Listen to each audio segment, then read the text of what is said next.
ಅಂತ ಗೊತ್ತಿಲ್ಲ ಸರ್. ಅವಳು ಚೆನ್ನಾಗಿದ್ಲು ಸರ್, ನಮ್ಮಂತ ಚೆನ್ನಾಗಿದ್ಲು. ಸ್ನೇಹಿತರ ನಮಸ್ಕಾರ, ನಾನು ನಿಮ್ಮ ರಾಕೇಶ್ ಆರುಂಡಿ. ಇಟ್ಕೊಂಡವನು ಇರೋ ತನಕ ಕಟ್ಕೊಂಡವನೇ ಕೊನೆಯ ತನಕ. ಸ್ವಲ್ಪ ಈ ಗಾದೆ ಮಾತನ್ನು ತಿರುಚಿ ಹೇಳ್ತಾ ಇದ್ದೀನಿ ನೋಡಿ. 100ಕ್ಕೆ 100 ಸತ್ಯವಾದ ಮಾತು.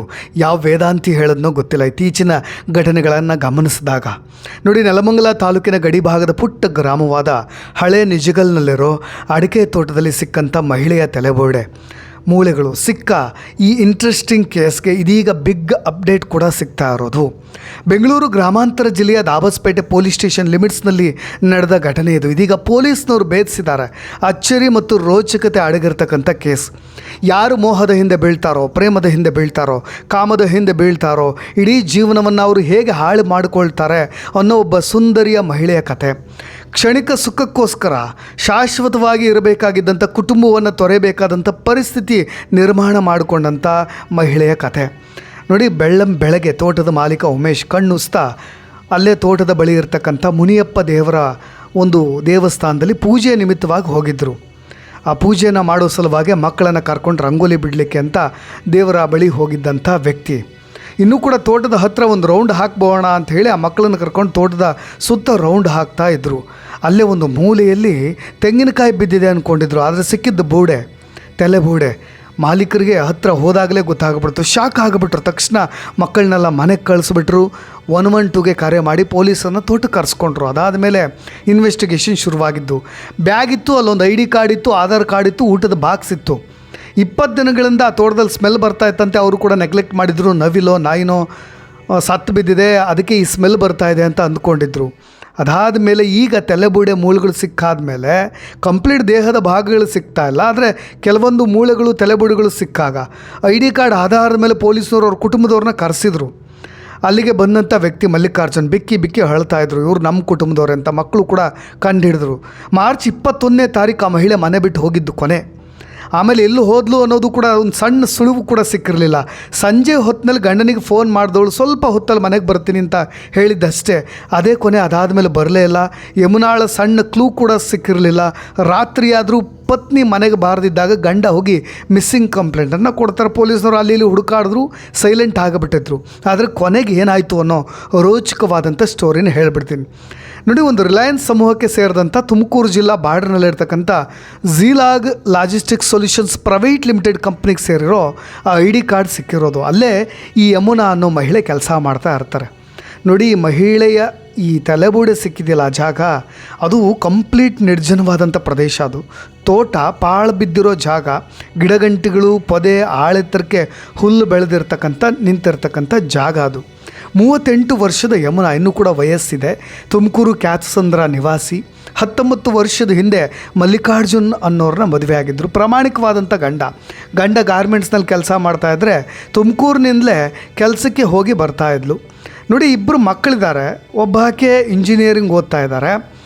26 ದಿನಗಳು ಕಳೆದೇ ಹೋಗಿತ್ತು ಮಿಸ್ಸಿಂಗ್ ಆಗಿ. ಆದರೆ ಈಗ ಕೊಳೆತ ದೇಹ, ನಾಯಿಗಳು, ಹಕ್ಕಿ, ಪಕ್ಷಿಗಳು, ಹುಳಗಳೆಲ್ಲ ತಿಂದು ಹಾಕಿಬಿಟ್ಟು ಮೂಳೆಗಳನ್ನು ಮಾತ್ರ ಉಳಿಸ್ಬಿಟ್ಟಿದ್ವು. ಆದರೆ ಯಾಕೆ ಈಗ ಆಯಿತು, ಯಾರ ಜೊತೆ ಈಕೆ ಹೋಗಿದ್ದು ಅನ್ನೋದನ್ನು ಪೊಲೀಸ್ನವರು ತನಿಖೆ ನಡೆಸಿದ ನಂತರ ಅವ್ರಿಗೊಂದು ಅಚ್ಚರಿ ಕಾದಿರುತ್ತೆ. ಏನು ಅಂದರೆ, ಇದೇ ದೊಡ್ಡಬಳ್ಳಾಪುರ ಮೂಲದ ರಾಘವೇಂದ್ರ ಅವ್ರ ಜೊತೆ ಕೊನೆಯದಾಗಿ ಆಕೆ ಹೋಗ್ತಾ ಇರೋದು. ಬ್ಯಾಗನ್ನು ಹಾಕ್ಕೊಂಡು, ಜೊತೆಗೆ ರಾಘವೇಂದ್ರನು ಕೂಡ ಒಂದು ಬ್ಯಾಗ್ ಹಾಕ್ಕೊಂಡಿದ್ದಾನೆ. ಇದೇ ಯಮುನಾ ಕೂಡ ಬ್ಯಾಗ್ ಹಾಕ್ಕೊಂಡಿದ್ದಾಳೆ. ಅದು CCTV ಫೂಟೇಜ್ನಲ್ಲಿ ಸರಿಯಾಗಿತ್ತು. ಅದಾದಮೇಲೆ ಎಲ್ಲಿ ಹೋದ್ಲು ಏನು ಅನ್ನೋದು ಗೊತ್ತಾಗಲಿಲ್ಲ. ಕೊನೆಯದಾಗಿ ಸಿಕ್ಕಿದ್ದು ಈ ರೀತಿಯಾದಂಥ ತಲೆಬೋಡೆಗಳು ನೋಡಿ. ಪೊಲೀಸ್ನವರು ಈ ಕೇಸನ್ನು ಇನ್ವೆಸ್ಟಿಗೇಷನ್ ಮಾಡ್ತಾ ಹೋದಾಗ ಮೊದಲು ಆರಂಭದಲ್ಲಿ ಅವರು ಈ ರಾಘವೇಂದ್ರ ಯಾರು, ಆತನನ್ನು ಪತ್ತೆ ಹಚ್ಚಬೇಕು ಅನ್ನೋ ಮೂಲಗಳನ್ನು ಹಿಡಿದು ಹೋದಾಗ ಈತ ತಲೆ ಮರೆಸ್ಕೊಂಡು ಬಿಟ್ಟಿರ್ತಾನೆ. ಸಿಮ್ಗಳನ್ನು ಕೂಡ ಚೇಂಜ್ ಮಾಡಿರ್ತಾನೆ. ಆಂಧ್ರ, ತಮಿಳ್ನಾಡು ಈಗ ಸುತ್ತಾಡ್ತಾ ಇರ್ತಾನೆ. ಕೊನೆಗೆ ಬಂದು ಮೈಸೂರಿನಲ್ಲಿ ನೆಲೆಸಿರ್ತಾನೆ. ಪೊಲೀಸ್ನವರು ಇದೆಲ್ಲವನ್ನು ಕೂಡ ಈ ಕೇಸ್ನಲ್ಲಿ ಭೇದಿಸಿ ಆತನನ್ನು ಬಂಧನ ಮಾಡ್ಕೊಂಬಂದು ಅರೆಸ್ಟ್ ಮಾಡಿದ ಮೇಲೆ ವಿಚಾರಣೆಗೆ ಒಳಪಡಿಸ್ತಾರೆ. ಅದಾದ ಮೇಲೆ ಗೊತ್ತಾಗುತ್ತೆ ಒಂದೊಂದೇ ಇಂಚಾಗ. ಅಚ್ಚರಿ ಮತ್ತು ಆಘಾತಕಾರಿಯೂ ಕೂಡ ಹೌದು ನೋಡಿ. ಅನೇಕ ಹೆಣ್ಣು ಮಕ್ಕಳು ಯಾವುದೋ ಮೋಹಕ್ಕೆ ಬಿದ್ದು ಈ ರೀತಿಯಾಗಿ ಕೊನೆಗೆ ಶವವಾಗಿ ಪತ್ತೆಯಾಗಬೇಕಾಗತ್ತೆ. ಸ್ವಲ್ಪ ಕುಟುಂಬದ ಕಡೆ ಯೋಚನೆ ಮಾಡಬೇಕಾಗತ್ತೆ. ಕ್ಷಣಿಕ ಸುಖವನ್ನು ತೊರೆಯಬೇಕಾಗತ್ತೆ. ನೋಡಿ, ರಾಘವೇಂದ್ರನ ಹಿನ್ನೆಲೆ ಹೇಳ್ಬಿಡ್ತೀನಿ. ಆಟೋ ಡ್ರೈವರ್ ಆಗಿದ್ದಂಥವನು ದೊಡ್ಡಬಳ್ಳಾಪುರದಲ್ಲಿ. ಈತನಿಗೂ ಮದುವೆ ಆಗಿದೆ, 2 ಮಕ್ಕಳು ಕೂಡ ಇದ್ದಾರೆ. ಆದರೆ ಹೆಂಡತಿ ದೂರವಾಗಿಬಿಟ್ಟಿದ್ದಾಳೆ. ಹೆಂಡತಿ ದೂರ ಆಗಿದ್ದಾಳಲ್ಲ, ಇವನಿಗೊಂದು ಸ್ವಲ್ಪ ಈ ದೇಹ ಸುಖಕ್ಕೋಸ್ಕರ ಅವರಿವರ ಸಂಪರ್ಕವನ್ನು ಬೆಳೆಸುವಂಥ ಚಾಳಿ. ಮಕ್ಕಳು ಕೂಡ ದೂರ ಆಗಿರೋದ್ರಿಂದ ಈತ ಅದೇ ದೊಡ್ಡಬಳ್ಳಾಪುರದಲ್ಲಿ ಆಟೋ ಹೊಡ್ಕೊಂಡಿದ್ದ. ಆದರೆ ಈ ರಾಘವೇಂದ್ರ ಮತ್ತು ಯಮುನಾ ಇವರಿಬ್ಬರಿಗೂ ಹೇಗೆ ಸಂಪರ್ಕ ಬೆಳೀತು, ಅದಕ್ಕೊಂದು ಇಂಟ್ರೆಸ್ಟಿಂಗ್ ಸ್ಟೋರಿ ಇದೆ ನೋಡಿ. ಈ ಯಮುನಾ ಮತ್ತು ಈ ಮಲ್ಲಿಕಾರ್ಜುನ್ ಈ ದಂಪತಿಗಳು ಈಗ ತುಮಕೂರಿನಲ್ಲಿ ವಾಸವಾಗಿದ್ದರು. ಆದರೆ ಇದಕ್ಕಿಂತ ಮುಂಚೆ ಇದೇ ದೊಡ್ಡಬಳ್ಳಾಪುರದಲ್ಲಿ ಇವರು ಹೋಟೆಲ್ ಮಾಡ್ಕೊಂಡಿದ್ರಂತೆ. ಯಮುನಾ ಮತ್ತು ಈ ಮಲ್ಲಿಕಾರ್ಜುನ್ ದಂಪತಿಗಳು ಅಲ್ಲಿ ಹೋಟೆಲ್ ಮಾಡ್ಕೊಂಡಿದ್ದಾಗ ಅದೇ ಹೋಟೆಲ್ಗೆ ಈ ರಾಘವೇಂದ್ರ ಆಟೋ ಓಡಿಸ್ತಾ ಇದ್ನಲ್ವ, ಬಂದು ಅಲ್ಲಿ ಊಟ ಮಾಡ್ತಾ ಇದ್ನಂತೆ. ಜೊತೆಗೆ ಈ ಯಮುನಾ ಮತ್ತು ಮಲ್ಲಿಕಾರ್ಜುನ್ ದಂಪತಿಗಳ ಮಕ್ಕಳನ್ನು ಸ್ಕೂಲ್ಗೂ ಕೂಡ ಬಿಡ್ತಾ ಇದ್ದ. ಅಲ್ಲಿ ಸ್ನೇಹ ಪ್ರೀತಿಗೂ ಕೂಡ ಚಿಗುರಿತ್ತು. ಸಣ್ಣ ಪುಟ್ಟ ಮನೆ ಕೆಲಸಗಳನ್ನು ಕೂಡ ಮಾಡಿಕೊಂಡಿದ್ದ. ಮರಳು ಮಾತುಗಳನ್ನು ಆಡಿ ಯಮುನಾಳನ್ನು ತನ್ನ ತೆಕ್ಕೆಗೂ ಕೂಡ ಬೆಳೆಸ್ಕೊಂಡಿದ್ದ. ನೋಡಿ ಯಾವ ಮಟ್ಟಿಗೆ ಈ ಸ್ನೇಹ ಪ್ರೀತಿಯಾಗಿ ಬದಲಾಗ್ಬಿಟ್ಟಿತ್ತು ಅಂದರೆ, ಯಮುನಾ ಸ್ವಂತ ಗಂಡನನ್ನು ಕೂಡ ಬಿಡೋಕೆ ರೆಡಿ ಇದ್ರಂತೆ. ಒಂದು ಬಾರಿ ಇದೇ ರಾಘವೇಂದ್ರನ ಜೊತೆ ಯಮುನಾ ಓಡಿ ಹೋಗಿಬಿಟ್ಟಿದ್ದಾರೆ.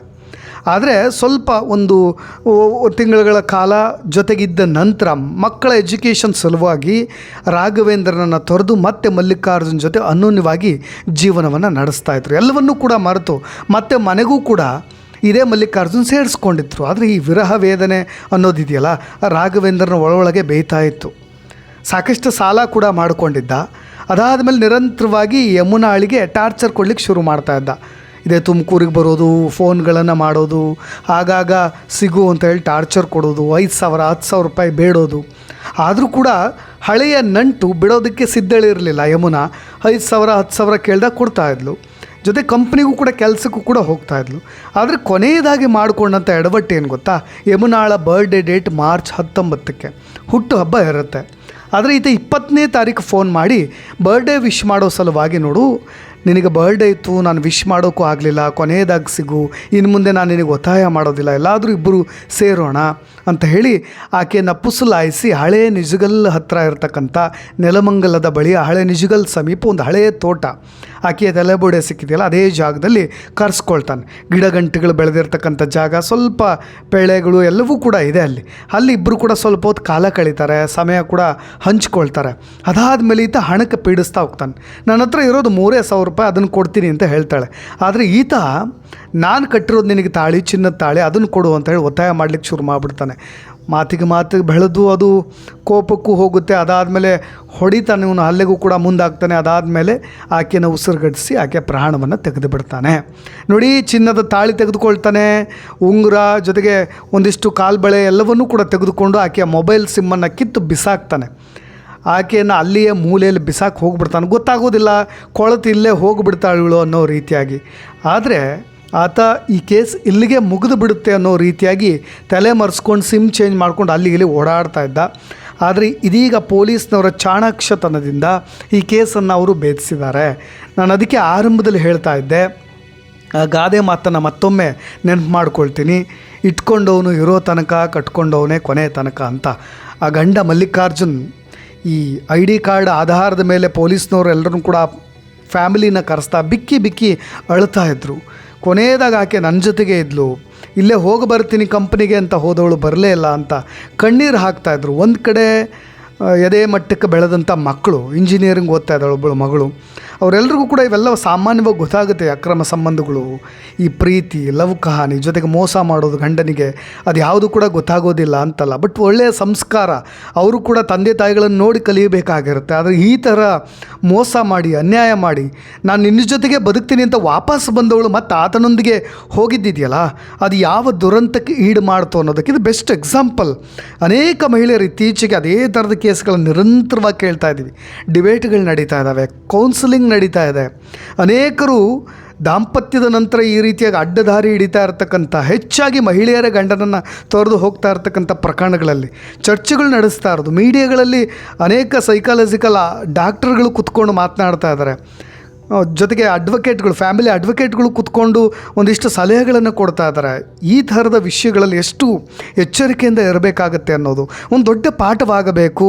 ಯಾರೆಲ್ಲ ಗಂಡನನ್ನು ತೊರೆದು ಪ್ರಿಯಕರನೊಂದಿಗೆ ಹೋಗ್ತಾರೋ ಆ ಥರದವರು ಮುಂದೆ ಅನುಭವಿಸಬೇಕಾದಂಥ ಕಷ್ಟ ಸುಖಗಳ ಬಗ್ಗೆಯೂ ಕೂಡ ಅವರಿಗೆ ಅರಿವಿರಬೇಕು ಅನ್ನೋದನ್ನು ಹೇಳ್ತಾ ಇನ್ನಷ್ಟು ಅಪ್ಡೇಟ್ಸ್ಗಳೊಂದಿಗೆ ಮತ್ತೆ ಬರ್ತೀನಿ. ನಾನು ರಾಕೇಶ್ ಆರುಂಡಿ. ಧನ್ಯವಾದ.